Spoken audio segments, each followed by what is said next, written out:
Ce soir au téléjournal, des écoliers déguisés en pompiers. Et une finale grandiose pour l'URL.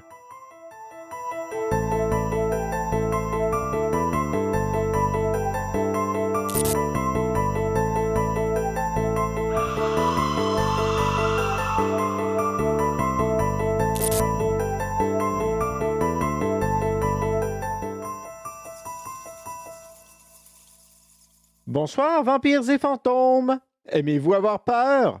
Eh bien, moi non. Depuis le départ des pompiers et pompeuses de la ville de Pricing, des jeunes de l'école élémentaire de Los Santos ont repris le flambeau de la caserne avec leur déguisement d'Halloween.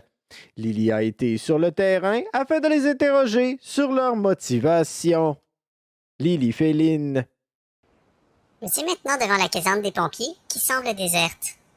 En effet, il s'avère qu'une grande partie des employés du service de pompiers de Pricing a démissionné en raison d'une situation encore inconnue. Pour en savoir davantage sur cette situation mystérieuse, nous avons interrogé l'ancien employé du SIU. Donc, mademoiselle, pourriez-vous nous expliquer la situation générale concernant la démission au sein du service de pompiers local et combien de départs ont eu lieu récemment? Je sais pas exactement combien de départs qu'il y a eu, mais je te dirais que les employés au mois d'août, ils ont tous commencé un par un à démissionner, vu que Jake a décidé de prendre un assez long congé d'à peu près un mois, je te dirais. Il nous avait dit qu'il allait revenir le 17 août, mais à chaque fois que je venais travailler, j'étais tout le temps tout seul. Avez-vous mené une enquête interne pour comprendre les raisons des départs et pour prendre des mesures correctives? En tant que tel, oui et non. On a vérifié surtout toutes les recherches qu'on aurait pu voir, mais à part une absence prolongée, on n'a pas vraiment rien trouvé de flagrant. Avez-vous des informations sur l'ancienne équipe de pompiers qui travaillait ici, qui a malheureusement quitté les lieux récemment? Non, je n'ai pas beaucoup d'informations. Cependant, ce que je peux vous dire, c'est que présentement, on est 6 pompiers, puis on essaie justement de regagner la confiance des citoyens avec la nouvelle infrastructure, puis la nouvelle façon de gérer le système. Malgré le départ de plusieurs pompiers, le poste se remet quand même sur pied, avec une toute nouvelle équipe prête à combattre le feu. Lily Féline pour Wizard News.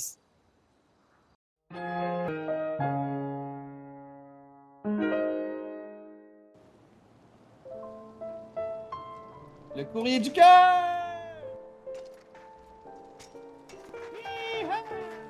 C'est qui ta maîtresse? C'est vous, maîtresse. Cette semaine, au courrier du cœur. Le crime et la loi ne fait plus qu'un.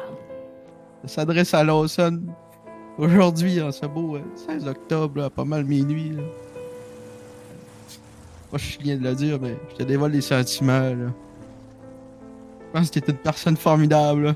Puis, écoute, bisous. Puis, passe une belle soirée. Sois prudent. Merci, Merci, Lawson! Lawson! C'est dimanche dernier que la plus prestigieuse organisation de course en ville, l'Uprising Racing League, termine sa 3e saison.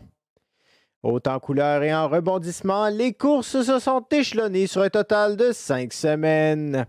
Les directeurs de course Antoine Laroche et Viviane Hansen ont fait savoir à Weasel que c'est un travail de longue haleine. Ils tiennent par ailleurs à remercier les nombreux partenaires dont le Top Mécano, l'hôpital de Pricing, le SPVU et bien d'autres, pour nommer que ceux-là. Pour cette dernière course, c'est Marcus Brunson qui l'emporte, suivi de Layson Page et Zachary Lamoureux. Au classement finaux de la saison, c'est le Unicorn qui l'emporte avec 80 points, suivi du SPVU avec 78 points et le Top Mécano avec 74 points. Une nouvelle saison s'annonce déjà pour 2024. Restez à l'affût. Cette semaine, les numéros gagnants sont le 58, 75, 44, 29, 38 et 29. Félicitations à Matteo Wales pour avoir gagné le polo de 86 497 182 dans le vietnamien. Alors voilà, c'était tout. Merci d'avoir été des nôtres. Nous nous revoyons la semaine prochaine.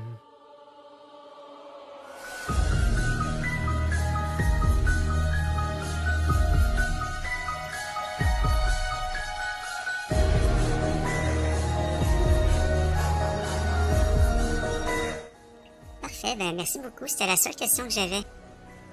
Ah, là, vous aviez dit 2-3. Oui, si vous aviez des informations, j'en avais peut-être deux ou trois autres. Ok, non, malheureusement, ça, j'ai pas d'informations. Merci beaucoup. Pas de problème.